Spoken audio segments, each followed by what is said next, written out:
First story is, run, don't go in the basement. I ignored the warning.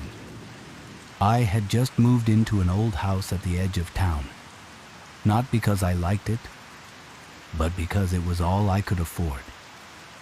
The house had a reputation, though no one could tell me why. It's cursed, the real estate agent joked, his laugh too nervous to be convincing. I thought he was just trying to mess with me. The first night, as I was unpacking, I heard something. Not whispers, a rhythmic tapping sound, like someone knocking lightly against a hollow surface. It was coming from the basement. I didn't think much of it. Old houses make noises, I told myself. But as the hours dragged on, the tapping continued. Slow, deliberate. When I opened the basement door, the sound stopped immediately. The air wasn't cold or suffocating. There was no foreboding darkness. Everything looked normal. Too normal. Dusty shelves, cobwebs, and boxes stacked in corners. Then I noticed something odd. A mirror at the far end of the room. It wasn't the antique, ornate kind you'd expect in an old house. It was modern, sleek, and spotless, as if someone had just cleaned it. I stepped closer. My reflection stared back, perfectly normal, until it didn't. I turned to leave, but the reflection didn't. It stayed there, watching me with a wide, unnatural smile stretching across its face. I froze. "You're late," it said, its voice distorted, like an old record playing in reverse. I stumbled back, heart pounding. "Late for what?" I managed to whisper. It tilted its head, amused. "You don't remember, do you?" Typical. The basement door slammed shut, and I was plunged into silence. The mirror started to ripple, like water disturbed by a pebble. Then, without warning, something stepped through the glass. It wasn't me. It wasn't even human. It was a featureless figure, its surface reflective like the mirror it came from. As it moved, its body twisted, contorted, mirroring everything in the room except me. What are you?" I asked, backing against the wall. It didn't answer. Instead, it reached for the boxes in the corner, pulling out items I didn't recognize, things I'd never seen before. A rusted lantern? A blackened dagger? A photograph of a person who looked just like me but older. "You've been here before," it said, its voice now identical to mine. "Don't you remember how it ended last time?" My stomach dropped. This wasn't possible. I had just moved in. I'd never been here before in my life. The figure stepped closer, holding the photograph up to my face. "You didn't listen then either," it whispered. "You always come back, and I always have to remind you." I shook my head. "This isn't real. You're not real." But the figure only laughed. A hollow metallic sound. Then it pointed to the mirror. "Look." I didn't want to, but something compelled me. When I turned, my reflection was gone. In its place was the basement itself, but not as it was now. The shelves were empty, the walls covered in strange symbols, glowing faintly. And at the center of the room, a body lay sprawled on the floor. My body. "No," I whispered, backing away. "This can't be." The figure grabbed my wrist, its touch burning cold. "You never listen," it said again, dragging me toward the mirror. "But this time, I'll make sure you don't forget." I struggled, but its grip was unyielding. As it pulled me closer, the mirror began to ripple again, the surface distorting until it became an infinite void. "Please!" I screamed. "I don't understand." The figure paused, its featureless face tilting as if considering my plea. Then it leaned in, its voice a whisper against my ear. "You will." It shoved me into the mirror. When I woke up, I was in the same house, but it wasn't the same. The walls were pristine, the air warm and inviting. It was fully furnished, as if someone had been living there for years. I looked at my hands, at my reflection in the nearest window. I was older. A voice echoed in my mind, faint but unmistakable. You always come back. And in the mirror, the figure stood where I had once been, watching me with a wide, unnatural smile. Now I wait, because I know what's coming. The tapping will start again, and when it does, I'll have a choice: to go down to the basement, or to leave before the cycle begins again. But the question is, do I really have a choice? Or am I destined to relive this over and over?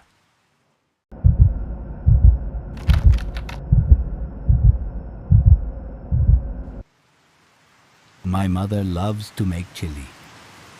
I mean, really loves to make chili. Since I was a young boy, I'd eat chili 3 to 4 times a week. I never questioned what my mother put in it. Why would I? It was delicious, nutritious, and it kept me regular, if you catch my drift.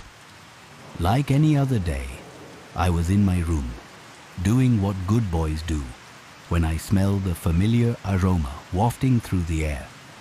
My mouth instantly watered. Mother's chili.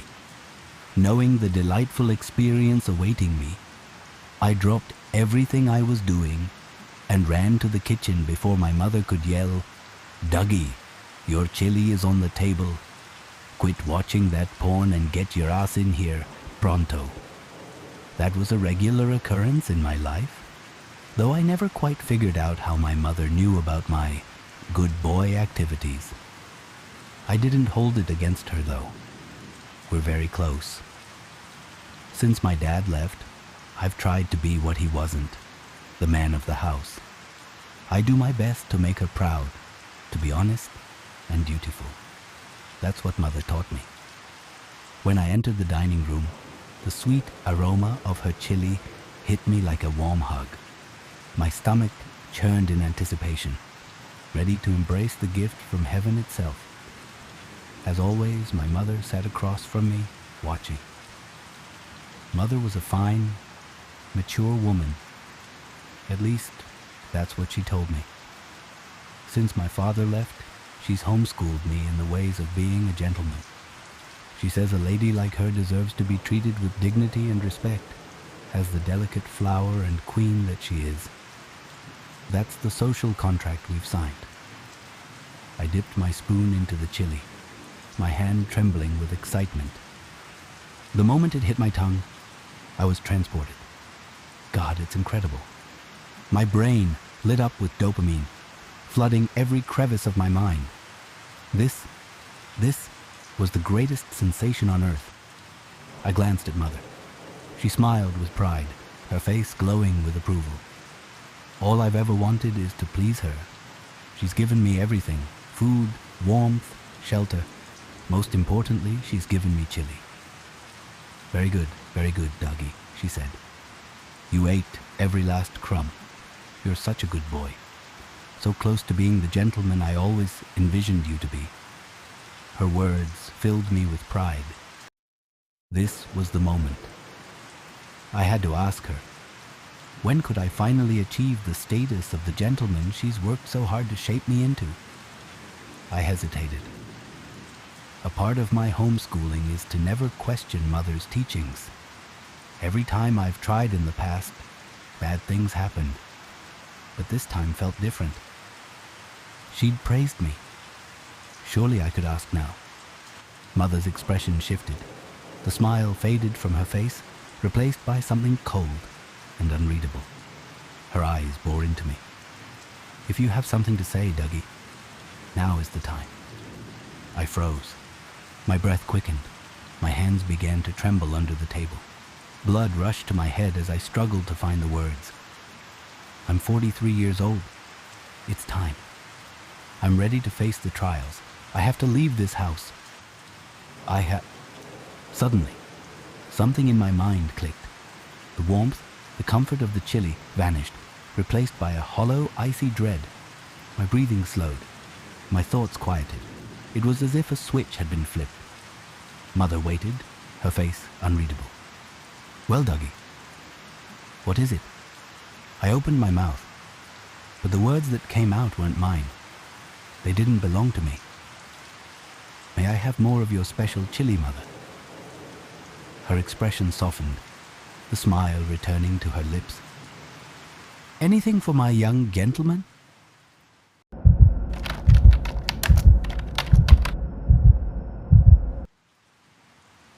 I've been in therapy for 6 months now, and during this time, I haven't said a single word. Every Monday and Thursday, I sit in Dr. Alwa's office, sucking on the candies she keeps on her desk. She's fresh out of university, living her dream of having her own practice, and somehow, I ended up as her first patient. How are you today? She asks after a while, and I just stare at her. Do you want to talk about it this time? She adds, but all I give her in return is my blank stare and the sound of the candy being sucked in my mouth. I sit there, trying to finish as many candies as I can in 30 minutes. Last time, it was 42. I unwrap another one and wait for Dr. Alwa to give up. But she's tougher than I thought, and recently came up with a new idea. If I didn't want to talk about the traumatic events, I should at least write about them. So here I am, writing about what happened during my exchange year in the USA. Dr. Alwa will never see these words. I'm not doing her that favor. But I have to admit, it somehow feels right to write everything down. It's like throwing up into a trash can. I still feel sick afterward, but at least I've gotten rid of some of the weight. It all started when I got the chance to do an exchange year in the USA. Like most people, I grew up watching American movies and TV shows, and I found the idea of going to high school, playing baseball, and living out the American dream fascinating. So, I applied for the program, did a few interviews, wrote an essay titled, I Have a Dream, and was accepted. Not least because my father generously donated a large sum to the school association. Well, with money, you can buy dreams. My mother, as usual, was worried. The loose gun laws, all the school shootings, and the political situation that was tearing the country apart all concerned her. At the time, I convinced her it wasn't as bad as she thought. But looking back, I have to admit she was right. If I had only listened to her, I wouldn't be plagued by nightmares today. In the summer, everything began. I flew to the small town of Hastings in Minnesota, where I stayed with the Smith family. They were an entirely ordinary American family. Father James, Mother Olivia, and their son Eric, who was the same age as me. James worked as a realtor for an insurance company.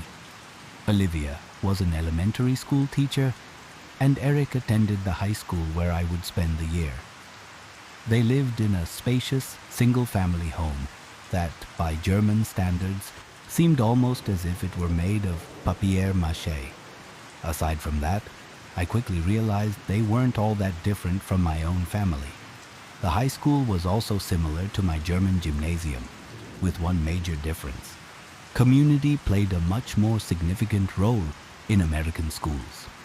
When the school's football team played, everyone showed up to cheer them on, complete with cheerleaders and mascots. In Germany, on the other hand, everyone would just go about their lives after school, independent of the school community. This sense of unity was what I liked most. The first few weeks were exciting, and I gradually adjusted to the new environment. I even went on a date with a girl from my parallel class who lived on our street, the classic girl next door.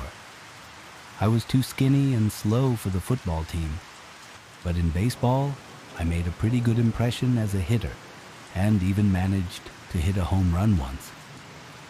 The Smiths argued quite often, but it didn't bother me much.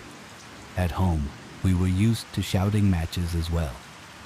Even though my English was improving, I still couldn't quite catch everything they were arguing about. Olivia would complain that James wasn't taking his heart medication and was eating unhealthily. One time, after coming back from a business trip, she found burger sauce on the corner of his mouth and made a scene. James turned bright red, and for a moment I honestly thought he might have a heart attack right there. But the main source of tension was their son, Eric. He really made life difficult for his parents. When I first arrived, he showed me to my room and casually mentioned that the toilet wasn't working, so I should just use a bucket under the sink instead. I didn't think much of it and did as he suggested, until James came over, looking confused, and asked if this was some kind of German custom not to use the toilet. Another time, Eric took me to the garage and showed me his dad's gun, a Beretta 92. It was the first time I had ever held a gun, and it felt surreal. In Germany, that would have been unimaginable, but for Eric, it seemed perfectly normal. "Wanna shoot it?" he asked with a strange grin, watching my unsure reaction. Then he laughed and put the gun away. Another point of conflict was Eric's desire to get his motorcycle license. There was an old bike in the garage that his uncle no longer needed, and Eric wanted it. He could have it, he said, if his parents allowed it and if he got a license. Of course, James and Olivia didn't approve. His mother argued that it was too dangerous, which seemed a bit hypocritical considering the loaded gun in the garage. They argued about it for a long time, until Eric eventually lost interest in the bike and gave up. The day it happened, the day I find so hard to write about, was a clear summer day. The night before, I had been sick and had to stay home while Eric went to school. It was probably just a mild stomach bug. By the afternoon I felt better and helped James in the garden while Olivia prepared dinner. It was a Tuesday, and Eric had football practice, so he was usually home by 5 p.m. But he didn't come back, and he didn't answer his phone. We ate dinner without him, and I could feel Olivia's growing anxiety. "He'll be home soon," I said, trying to calm her, though I didn't truly believe it myself. What happened next burned into my brain like corrosive acid, and every time I close my eyes, I see the door slowly open and a figure enter the living room. It took me several seconds to realize that this something was Eric. His face was covered in blood, his right eye was hanging loose from its socket, and the lower part of his left arm was missing. But what still haunts me in my nightmares to this day, and what Dr. Alwa would consider the reason for my post-traumatic stress disorder, was the fact that Eric no longer had any feet. He merely stumbled around the room on his leg stumps. I can still hear the sound his bones made as he staggered across the room. Clack, clack, clack. Then he collapsed in front of the dinner table. Later in the autopsy, they discovered that this was also the time of his death. Olivia screamed hysterically, and James stared apathetically at the pool of blood spreading beneath his dead son.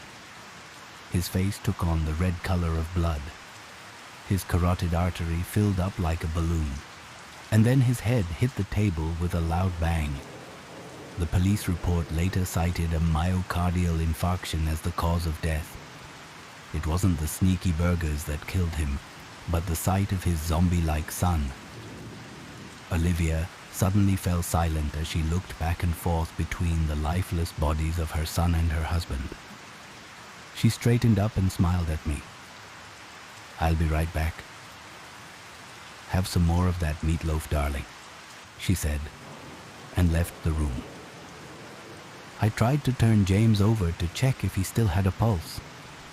When I couldn't, I looked for my cell phone to call the ambulance. That's when Olivia came back. She still had that strange smile on her face. "Please excuse this mess," she said, and only then did I see that she was holding Jaime's gun.